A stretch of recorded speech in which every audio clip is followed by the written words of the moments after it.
Okay. Our next speaker is Jeff Robinson. Jeff Robinson received a PhD in marriage and family therapy from Brigham Young University. There's a lot more information on him, but I want to give him as much time as possible since we already cut into his time by a few minutes. So come on up, Jeff.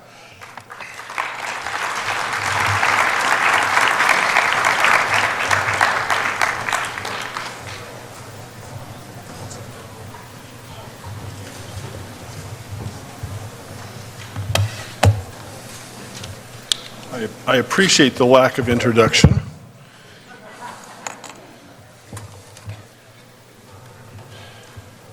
I am by profession a marriage and family therapist, and for about 25 years much of my practice has been counseling Latter-day Saints who experience same-sex attraction. Most of them have been Latter-day Saints who desperately want to live the gospel of Jesus Christ. In preparation for this, my wife and I did some calculating and figured out that at a conservative estimate, in the last 25 years, I've spent 15,000 to 20,000 hours in face-to-face conversation with young men and women who struggle with same-sex attraction. You can learn a lot in that much conversation, especially if you listen carefully, and I've tried to listen carefully. I also completed a doctoral dissertation in which I did a qualitative study of Latter-day Saint men who reported that they had overcome same-sex attraction. So occasionally somebody refers to me as an expert on this topic. Whenever I hear that, I think about a Mark Twain quote, a compliment that he gave. He said, "The dog is man's best friend. This alone is discouraging." And if you ever hear somebody introduced as an expert in this complex, baffling, and difficult issue, keep that in mind. If they're an expert, this alone is discouraging. I tell my clients that they should not believe anybody who is an expert, but they should ask themselves four questions. Is what I'm hearing logical? Does it make sense? Does it match my experience? Does it feel right? And is it compatible with my deeply held spiritual and religious beliefs? This matter is so controversial with so many different voices, each person will need to ask themselves those questions and decide for themselves, does this feel right? Is it logical? Does it make sense? Latter-day Saints who experience same-sex attraction often face an overwhelmingly difficult and seemingly unsolvable dilemma. How do I reconcile my strong feelings and attractions and arousal towards my same gender with the devotion and love that I feel towards the gospel of Jesus Christ? For many, this dilemma becomes apparent early in their teenage years. It is frequently accompanied by almost unbearably painful emotions. These often include intense guilt, shame, confusion, hopelessness, and an overwhelming sense of isolation. I have never forgotten the words of a young client who said to me that he had prayed to his Heavenly Father, "Please, God, let me die so I can stop being such a horrible person." If we do not understand this kind of pain, then we do not understand the experience of same-sex attraction as it occurs in the lives of many Latter-day Saints.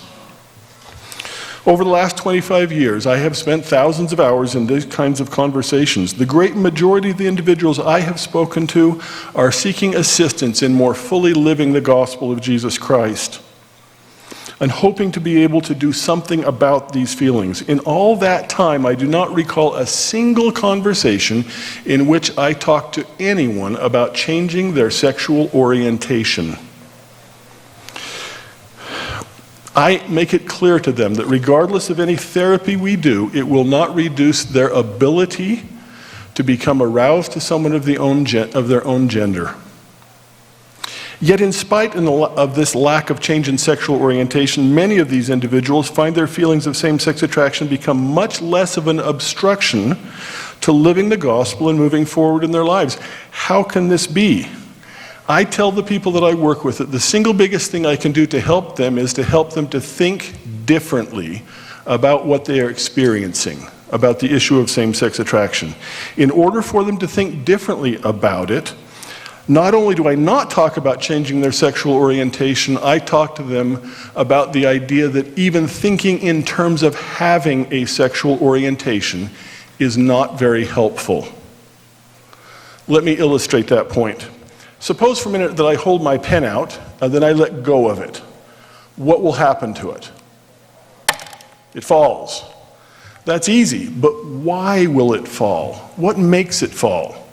Most people will answer that question with a single word: gravity.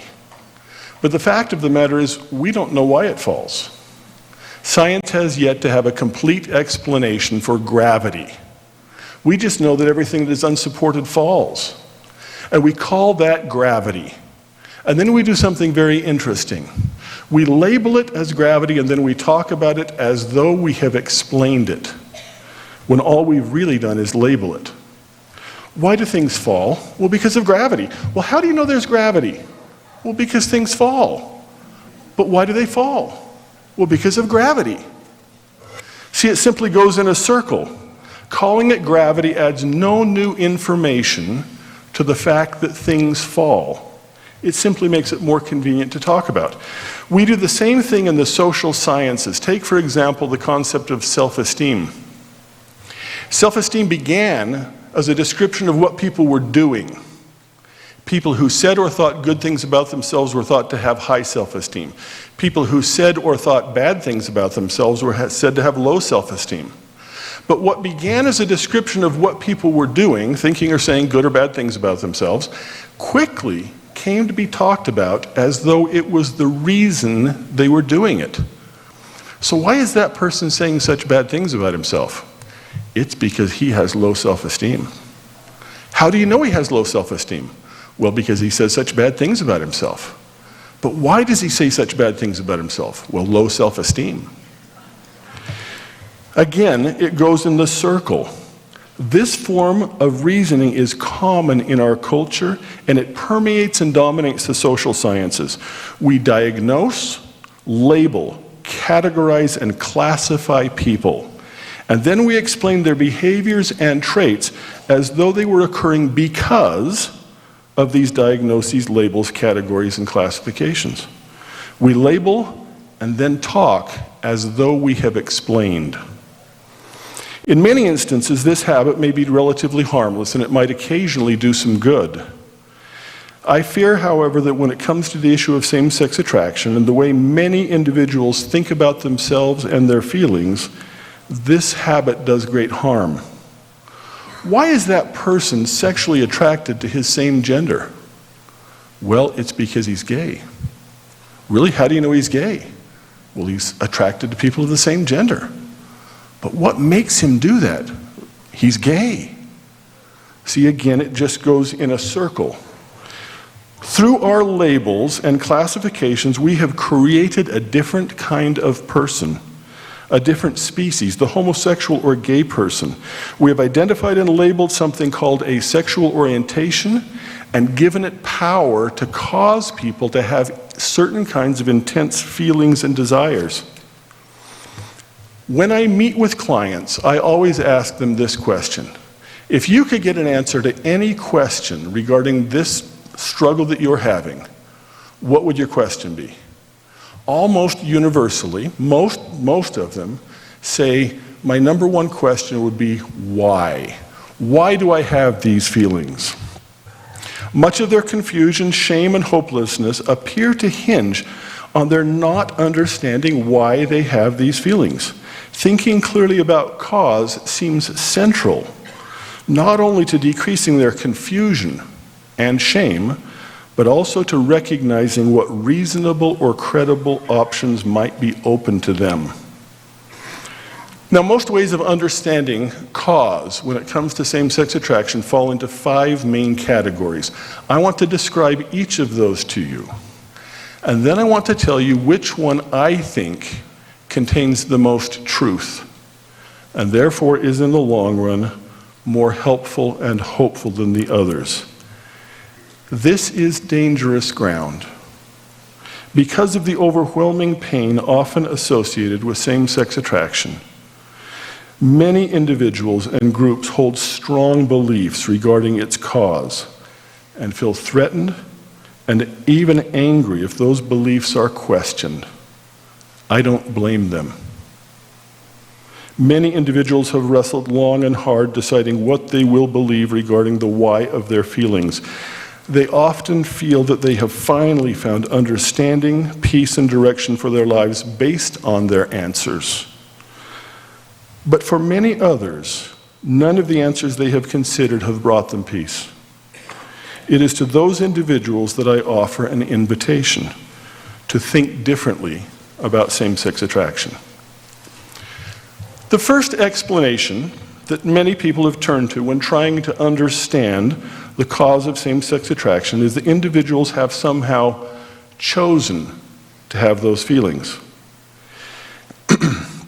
In some ways, this seems to be a good explanation. It gives the impression of being compatible with our beliefs regarding agency, and it appears to offer a solution. If I am choosing to have these feelings, then I can choose not to. If I just try hard enough to repent, I can stop these feelings from occurring. However, the consistent experience of the overwhelming majority of Latter-day Saints who experience same-sex attraction is that they have, at least at some point in their life, wanted desperately to be free from these feelings. They have no sense of having chosen them. Many describe praying to the point of exhaustion, pleading with the Lord for the strength to stop thinking and feeling this way. The belief that they have somehow chosen to have these feelings has produced not a solution, but instead has contributed to feelings of shame, guilt, self-loathing. It has also led many to eventually question their belief, their faith in the relationship with God. A second explanation that people have sometimes turned to as they have attempted to understand the cause of these feelings is that same-sex attraction is actually a symptom of deeper emotional or psychological problems. These deeper problems are sometimes thought to result from unmet emotional needs in childhood.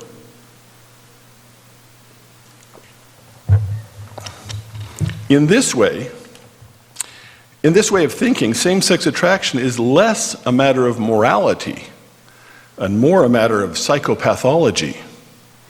This would explain why people who experience these attractions have no sense of ever having chosen them.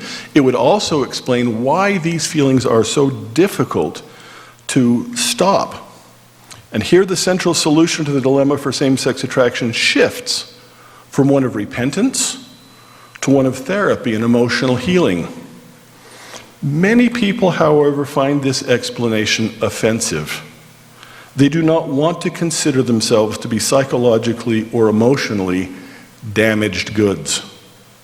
For many, the results of therapy based on this approach include not change in sexual desires, but only continued shame, now compounded by disappointment, frustration, and a sense of personal failure. Currently, when attempting to understand the cause of same-sex attraction, most people accept a third explanation, that those who experience same-sex attraction were born that way. According to the popular understanding of this explanation, all sexual and romantic feelings to one's own gender are entirely biologically determined. This perspective suggests that such feelings are an indication of who a person really is in the most fundamental biological sense. The idea that people are born that way does seem to solve several problems caused by the previous two explanations. Unlike the idea that people choose these feelings, it does not imply that same-sex attraction is an indication of moral failing. Therefore, it appears to reduce unnecessary and harmful guilt and shame. Also, unlike the idea that these feelings are a symptom of mental illness, it reduces the probability that individuals will feel psychologically broken or defective. It can also relieve the guilt placed on parents who may believe that it was defective parenting that caused the problem. For many people, this explanation also radically shifts the responsibility for a resolution between feelings of same-sex attraction and the teachings of the church. It is no longer the individual who can or should change or repent, but it is those who embrace a traditional view of chastity that must reevaluate their position. Notice something interesting about the three approaches that we've talked about so far. Nearly everyone who has ever taken an introductory psychology class is familiar with the idea of nature versus nurture. Nature commonly refers to my physical body, and more specifically to my genetic makeup. Nurture is generally thought of as any and all environmental factors, including culture. In psychology, these two factors are thought to explain all of human behavior. They make us who we are. Some people, including those of us who hold strong religious beliefs, add a third factor to the nature-nurture mix. This third factor is agency, or free will. It is interesting that the three approaches to cause we have described up to this point reflect these three factors. If we believe that these feelings are chosen, they are a matter of agency. If we believe that they are a symptom of psychological problems caused in childhood, they are a matter of nurture. And if in fact people are born that way, they are a result of nature. The problem with any one of these approaches is that nearly all of human behavior is now generally understood to be the result of a complex interaction between these various factors, and not simply a result of any one of them. Now, over time, as these three explanations have competed for acceptance, a fourth approach to understanding cause has become increasingly popular. This is the idea that understanding the cause of same-sex attraction is actually not very important. According to this approach, the important thing is not why these feelings occur, but how we respond to them. With all of the confusion and contention surrounding the cause of same-sex attraction, might it not be best to simply focus on how a person responds to these feelings? As attractive as this idea can be, there is a problem with it. For many individuals, I have seen the single biggest predictor of how they're going to respond when they begin to have these kinds of feelings is what they believe regarding why they are feeling them. If every time I look at a guy and I'm attracted to him, I think, I was born this way, this is who I am in a fundamental biological sense, that will affect how I respond to them. If I think I'm choosing this, if I was just righteous enough and repented hard enough, this would stop. That will affect how I respond. If I think, boy, there's something deeply wrong with me, boy, I am broken inside psychologically to have these feelings, that will affect how I respond. So although I have a lot of sympathy with the idea that it's response that matters, yet cause still seems to haunt almost all of the people I talk to. Of the four approaches we've discussed, this idea that it's not really important seems to be the most ambiguous when offering solutions. Aside from an ongoing encouragement to live the gospel, and let's never underestimate how important that is, little clear direction is offered regarding how to deal with these feelings. Each individual is left to find their own unique path. Little specific direction that might be helpful to everyone is given. Of course, offering no specific solution may be well better than offering solutions that, while well-intended, simply have not worked. So where does that leave us? I suspect that the majority of members of the church, and particularly young adults, have more or less accepted the idea that people are born that way. Some have embraced this idea consciously and specifically, while others might hold it simply as a vague notion. Of these four approaches we have discussed, why is this one the most widely accepted? For most people, a major reason is simply the fact that this is the one they have heard the most. like name recognition, helping a candidate to win an election. If you were to ask many young adults why they believe that people are born gay, they may respond by saying something like this: well, everyone knows that. And besides, scientists have proven it, haven't they? By the way, in case any of you are unaware, they have not. They have not. I think there is another reason why so many people in our culture adopt this explanation. The idea that people who are same-sex attracted somehow have a mental illness has been largely discounted. Not a lot of people believe that anymore. And popular opinion has swung away from the idea that people have chosen it, and rightfully so. And rightfully so. So those two possibilities have been eliminated. So with those two possibilities eliminated, for most people, it boils down to some variation of this question: are people born that way, or did they choose it? I believe that it would be difficult to even assess or understand the impact that that simple phrase and the ideas behind it have had on our culture. This simple dichotomy seems to permeate all conversations and discussions regarding same-sex attraction. Were they born that way, or did they choose it? I hear that from PhD college professors and from junior high school students, from gay rights activists and the most conservative Mormons. Were people born that way, or did they choose it? If ever there was a phrase that deserved the title false dichotomy, it would be this phrase. Let me illustrate that with another thought experiment. If you'll just participate for a moment in this. Imagine for just a minute that you have never watched a child learn to speak. Never seen that. And nobody ever described that process to you. Wouldn't the most obvious assumption you could possibly make be that you were born speaking English?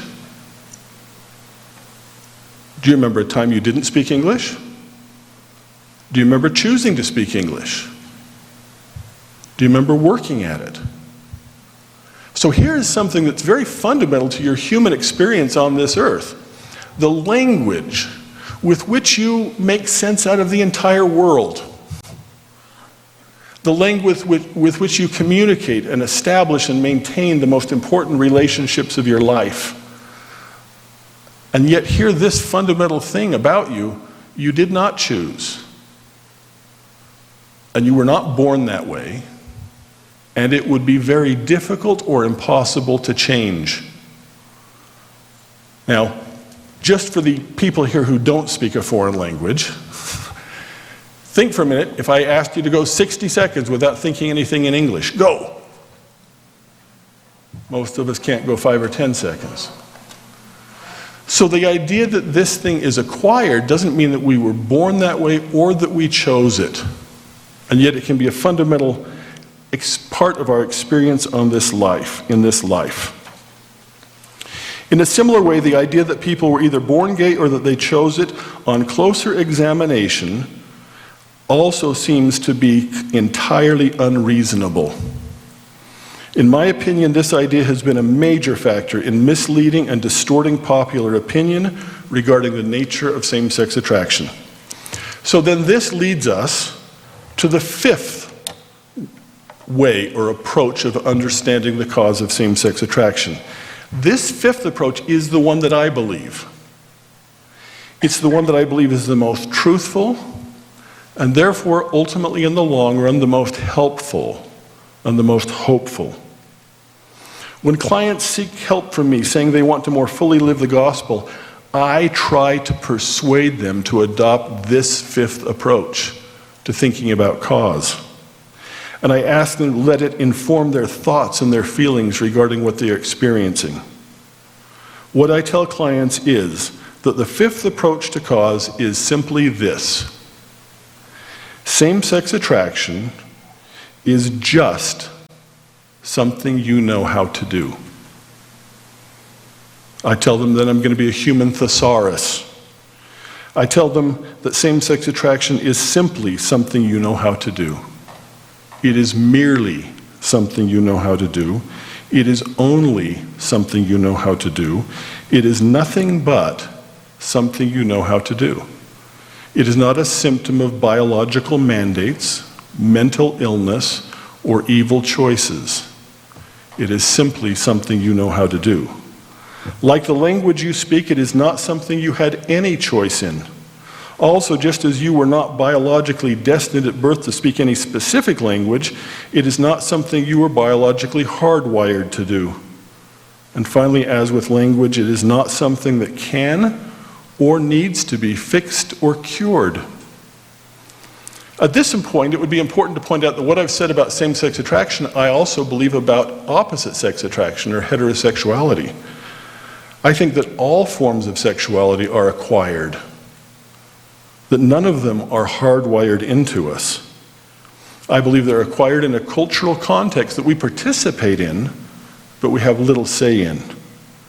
While a person is not born with any specific language hardwired, they are born with a strong propensity to learn language. It's not as though if you worked really hard, you could teach a child to speak. They're born with a voracious appetite for language acquisition. In the same way, somebody may not be born with any specific, hardwired for a specific pattern of sexual attraction, but with a strong propensity to acquire that as their body matures. In a similar way, I believe that all sexual patterns are acquired. In fact, it seems to me that the idea that people are hardwired for opposite-sex attraction is one of the major sources of confusion regarding same-sex attraction. If heterosexuality is a strong biological imperative, something I was hardwired and programmed for, and if it does not develop in a significant number of people, something really big must have happened. It must take a big cause. It takes something powerful to derail that heterosexual locomotive as it barrels down the biological tracks. But what if all sexuality, like all language, is acquired? What if we're wired to learn it, but not learn any specific pattern? Then it may not take nearly as much to get us going in a certain direction. Now, this is, to many people, kind of a radical approach. But I believe that this fifth approach, that same-sex attraction is something a person knows how to do, is more congruent and compatible with many observable facts that we know about human sexuality than any of the other approaches. Like language, it is compatible with the fact that people who experience same-sex attraction have no sense of having chosen it. It is compatible with the fact that same-sex attraction appears to be difficult to reduce and impossible to eliminate.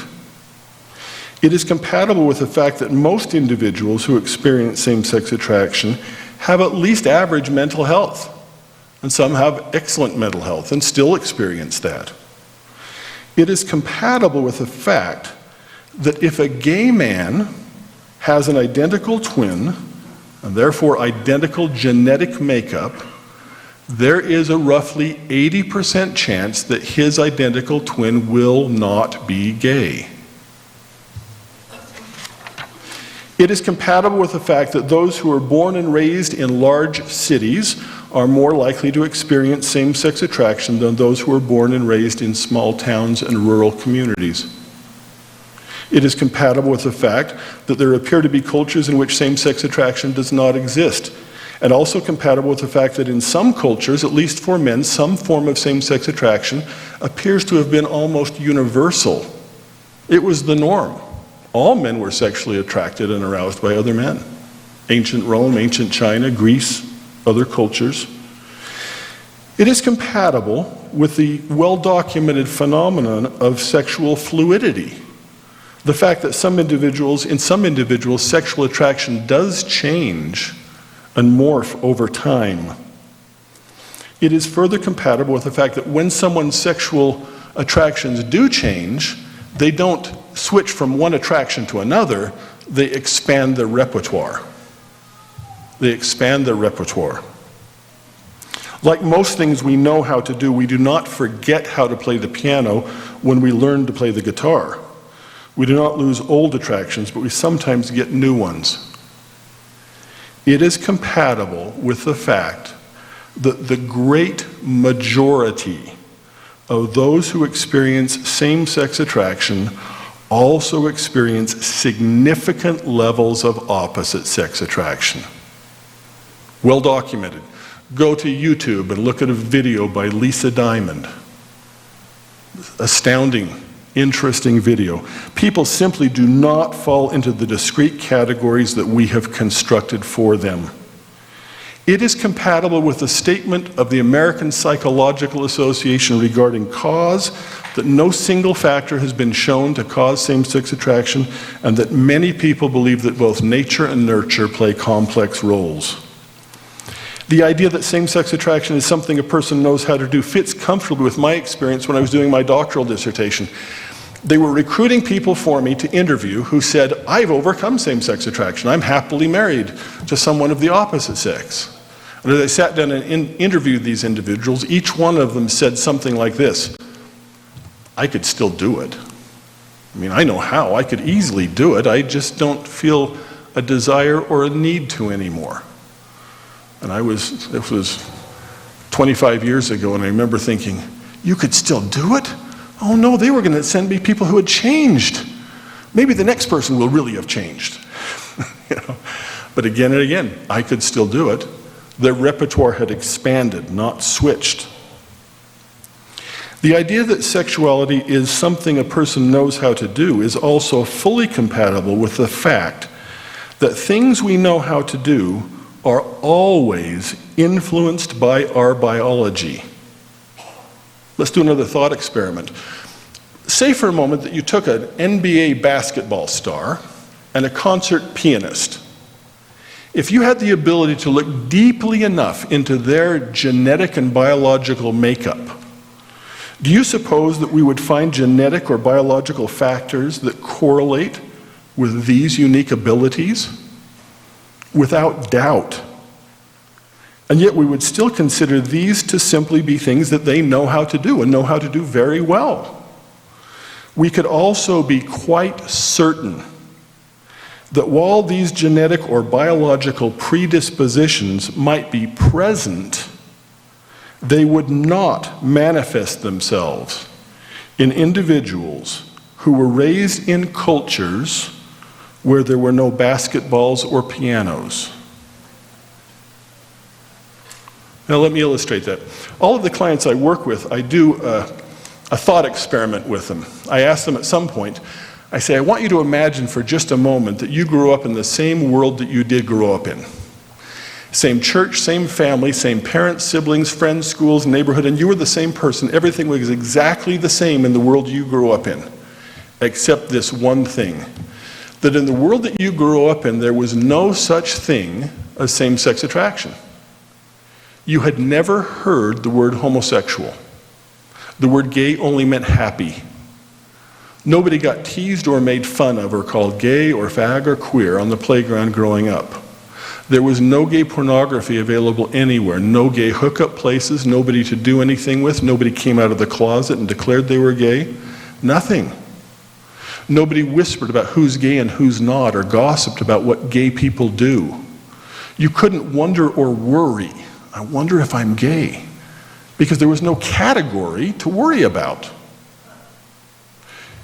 Any fantasy you had about another person of the same gender, about sexual activity with them, you would have to have invented it completely on your own. No gay pornography, nothing on the internet, no gay chat rooms, no discussions about homosexuality in any high school or college classrooms, no gay characters on television shows or movies, no gay celebrities, no discussions about the cause of this, nothing. No parades, no marches, no arguments, no jokes, didn't exist. And I'll say to them, if you had grown up in that kind of a world, how much of an issue would you have with same-sex attraction? Now I know that the clients I talk with are not a random sample. We could talk a lot about sampling. But the ones that I talk to, when I ask them that question, over 2/3 of them, and most of them quite quickly, say, I would have no problem at all. Because as I go through that list, they're going check, check, check. People made fun of me. I wondered if it was true. I went to the internet. I looked at this. I looked at these people and wondered if I was having those kinds of feelings. I was interpreting my feelings, and on and on. The other less than a third say, well, I might still have some of those feelings, but they would be 80 or 90% less than they were. And I tell them the degree to which that is true is the degree to which this is a cultural or sociological phenomenon, more than an individual psychological phenomenon. Again, does not mean you had choice, does not mean that it's easy to take care of. But it is more like being a Democrat or a Republican than it is like being black or white or tall or short. I illustrate that with a metaphor I use. I'm old enough to remember the very first pictures that were taken of the Earth from outer space. I can see some of you are too. I was born in 1960. First good quality pictures from space came back in the mid-1960s with the Mercury and Gemini program. And we were astounded. We'd seen aerial photographs of a few square miles, but now you could see the curvature of the Earth and all of Florida and the whole boot of Italy. You didn't see the whole globe until 1968, when Apollo 8 went all the way to the moon. But I remember when I was a kid seeing those and thinking, where do we live? Where do we live? Show me where we live. So somebody showed me a picture of North America. And I looked and I could find the Great Salt Lake, and I grew up here in Orem, so I know it was just a little bit south of there, right about in there. That's where we live. But I remember distinctly my first response when I saw that picture of North America from space was confusion. Because I thought, wait a minute, where are all the states? Where are all those different shapes and colors?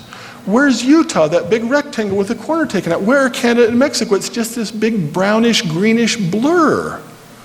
Where is all that? Because it had never occurred to me that those lines on the map did not occur as natural phenomena. Every representation I'd ever seen of North America had those on it. Now, a couple of thoughts about that. The technical word that most of you are familiar with is a social construct. So a state or a nation is socially constructed, built up socially. Now, a couple of important points about that. Just because something is socially constructed doesn't mean that it's unimportant.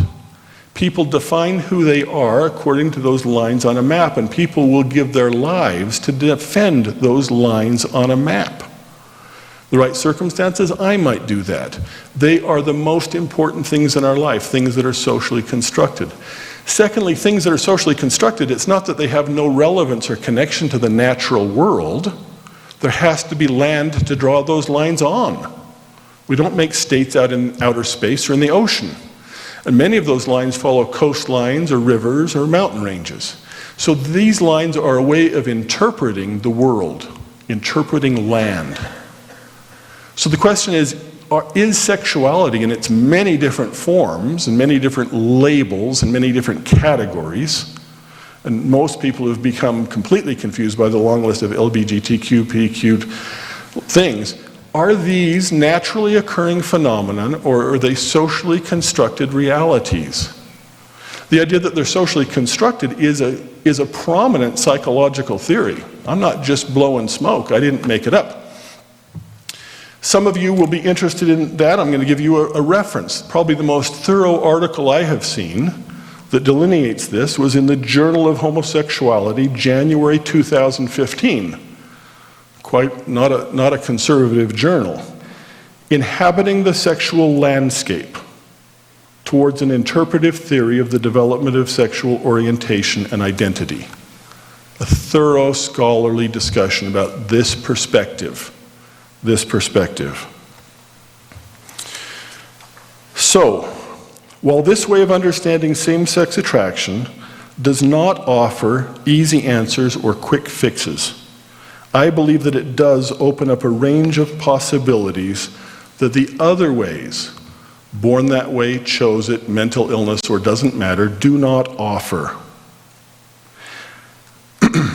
Like Buddhism, it follows a middle path. It rejects extreme explanations, which either leave no room for moral agency, or which, on the other hand, ignore the powerful and pervasive influences that our biology and our environment have in shaping and forming, from the Doctrine and Covenants, that sphere in which God has placed us to act. It does not ignore that. This approach decreases shame and guilt. It allows an individual to understand that what they're experiencing is not a matter of bad moral choices. It nevertheless opens up the possibility that they may be able to now exercise their agency in pursuit of chastity. It can be difficult for someone to believe that they can, quote, bridle all of their passions if they are led to believe that their passions are not something they know how to do, but are biologically mandated and therefore inescapable. For many of my clients, simply the idea that what they're experiencing is not a symptom of deeper causes. It is just something you know how to do. It's not something springing up and manifesting itself, which is the medical model, right? Everything is a symptom of something, you know. This idea in itself is liberating. They grab hold of this. The idea that it is something they know how to do also encourages those who experience some level of same-sex attraction not to discount their experience of opposite-sex attraction. Most of the individuals I talk with experience significant levels of opposite-sex attraction, as we've mentioned earlier. Having grown up in a culture that tells them, however, that if they experience any same-sex attraction, they are in fact gay, often leads them to discount their experiences of opposite-sex attraction. They view them as unimportant anomalies instead of hopeful indications of future possibility. There are a number of other ways in which believing that same-sex attraction is just something you know how to do that allow individuals to find solutions to many of the dilemmas they face. Not perfect solutions and not easy solutions, but at least opens up the possibility of solutions. Some of these solutions I point out to clients. Others they discover for themselves and may be unique. Regardless, nearly all of these solutions are built on the idea that same-sex attraction is just, only, merely, simply, nothing but something you know how to do. Thank you.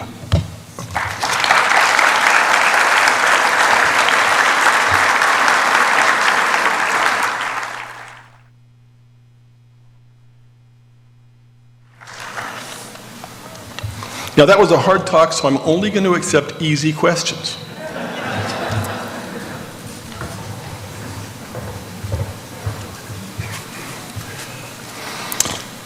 You have too many questions, but answer some of them. Okay, we'll grab some of these. Oh, Anything you can answer, you can put on our blog, please. okay. Anything I can't answer, I get a blog. Can you repeat the name of the paper that explores this position number 5? Journal of Homosexuality, January 2015, Inhabiting the Sexual Landscape. Are we not hardwired to reproduce? Well, that raises a very interesting question. I think that reproduction, I think that there are many ways in which our biology directs us in that direction without hardwiring us. And we don't have time to describe that in too much detail, but yeah, there is a natural course, but it's not necessarily hardwired. What percent of your patients who diligently follow your recommendation have successfully transitioned to heterosexual feelings versus same-sex attraction? Why the date my own daughter standard? So people often say, well, there was a very pro-gay doctor here in Provo who said, these therapists who think these guys can change, and I hope you don't get the idea of change. I hope I was very clear. They learn to accept themselves and to accept what's going on. He said, these therapists, would they want one of these guys marrying their daughter? And I thought, that is an amazingly fair question. And I thought, yeah, I've always had clients that could marry one of my daughters. Most of them, no. But that's okay. It's not most men in general. So, yeah. Percentage? I couldn't give you a percent, but I will tell you that those who really are devoted to the gospel and who can overcome compulsive sexual behaviors, which is a tough thing for many people, there's a very good success rate. What about exoxenoestrogens, the thousands of environmental chemicals that are changing the sexes of animals? The animal kingdom isn't environmental changing our biology. Can't we help by cleaning the water supply and food? I can answer clearly. I have no idea. How applicable is your experience to males with same-sex attraction versus females with same-sex attraction? It's interesting, many men struggle. It often occurs earlier in life, and it has more to do, it's private and very sexual. For many women, it's more of a relationship-oriented thing through which they come to it. Are these two statements conflicting? Gender is an eternal characteristic, and all sexual behavior is acquired. I don't think so at all. No, I don't think so. I think gender is an eternal characteristic, and I think it is one of those characteristics that will point us in that direction of opposite sex attraction without hardwiring it. So I think it definitely influences. This difference in gender is a draw for most people, and when that becomes confused in some way, that does create some difficulties, but I don't think it's hardwired. Could you comment on the controversial issue of gay suicides? Just a minute, and we'll make this the last question, I promise. This is an issue that we should take very seriously, the issue of gay suicides, and it's in the news a lot right now, a lot. There is much speculation passing as almost established fact that church policies or other things are increasing gay suicide. We simply don't know if that's the case or not. We just don't know. I will make several observations. One, in 25 years of counseling individuals who struggle with same-sex attraction, I have not met a single individual who was thrown out of their house or rejected by their family when they came out and talked to their parents or family about this. Not a single one.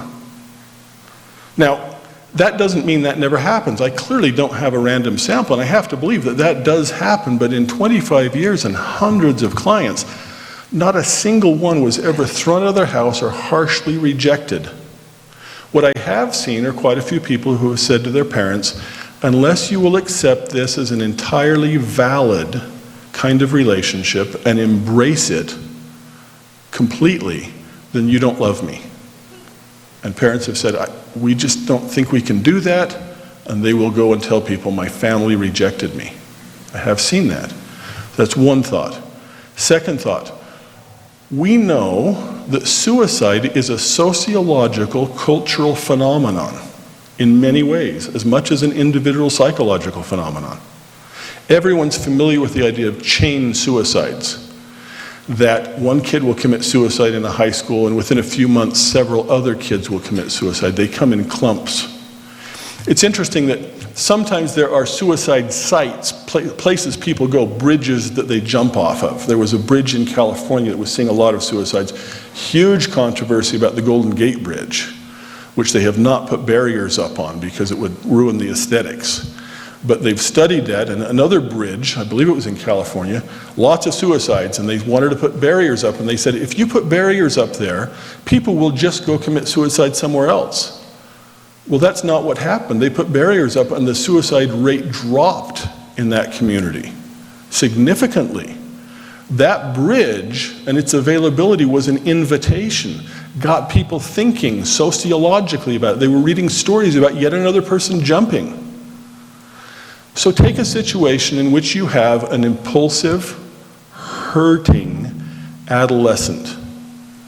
Tell them that the church, their church and their community are rejecting them. Tell them that science, Allow them to believe, even if you don't tell them, allow them to believe that science has clearly established that they were hardwired with these feelings, and there's absolutely no hope, even if the feelings, if they have other feelings also, and then tell them that many people in their predicament wind up committing suicide. And I think it's a dangerous mix. I think we should be careful and only speak about what we know for sure. What we know for sure regarding this. I have great concerns about that. I have great concerns about that. These are individuals who are vulnerable, who are hurting, who did not ask to have these issues, and we should be treating them with tenderness, love, and concern and truth. We should not be allowing them to believe that people come in just fixed categories, that any opposite sex attraction they might experience, it might just be sort of a fluke or an anomaly, that no one ever changes, that science has shown that people are born that way, and exaggerate the level to which these individuals are rejected by their community, and then talk to them about the huge jump in suicide rates that we just don't know that's the case. I think we should be careful how we speak and careful how we talk while taking that issue extremely seriously. So we're out of time. Thank you, and